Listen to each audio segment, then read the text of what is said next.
one of them homeless, as if it's like a subclass of human. The other day I was hanging out with one of my friends who has experienced homelessness, and she was just sharing with me one of her interactions she had had with someone who is well-meaning but not helpful.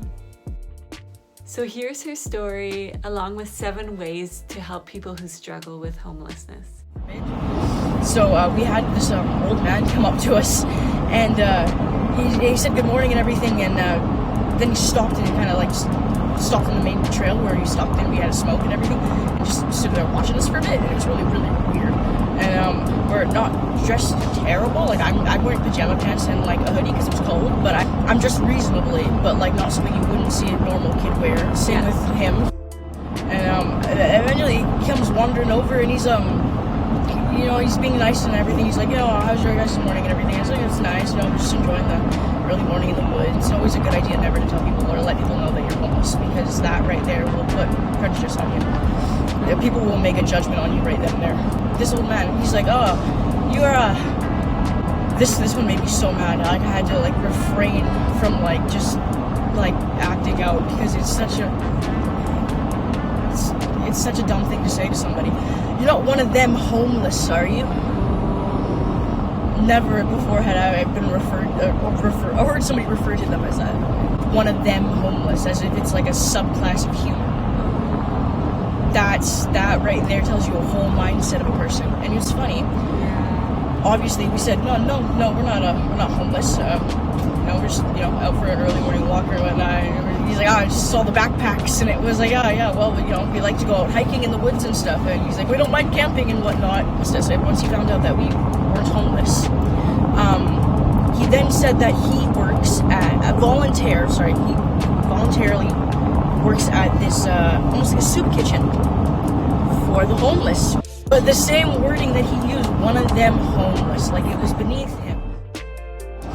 But it's so strange to hear somebody talk about some people like that when you choose to voluntarily work for those people.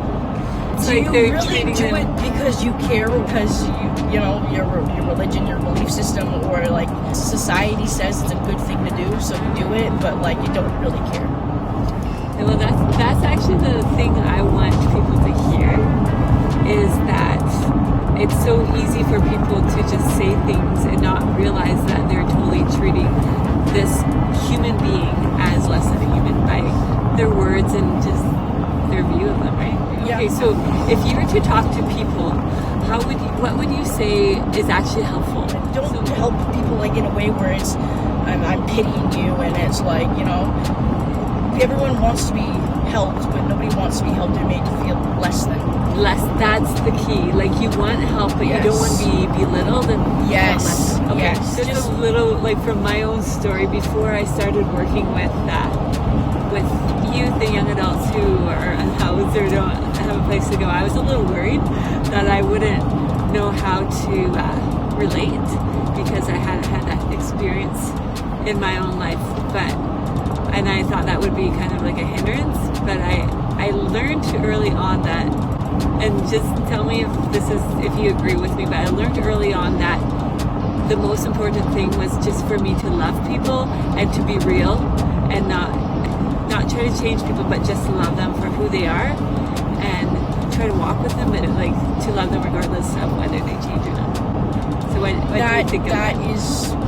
That's exactly what everyone wants. Even if you look at somebody on the streets and like say they use substance, they don't make the best choices. They could be making better choices with how they spend their money and whatnot. But understanding that person is still struggling, and that person is still a person, and that change comes with time, but also it comes with help. Yeah. And if you are sitting there being shamed for the way you're doing things, it doesn't really make you want to reach out and get the help. So don't shame people. No. Don't treat them as less than. Is that what I'm hearing?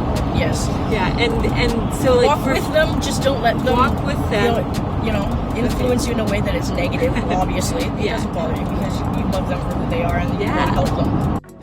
It's okay if you don't have similar life experience, as long as you don't judge them.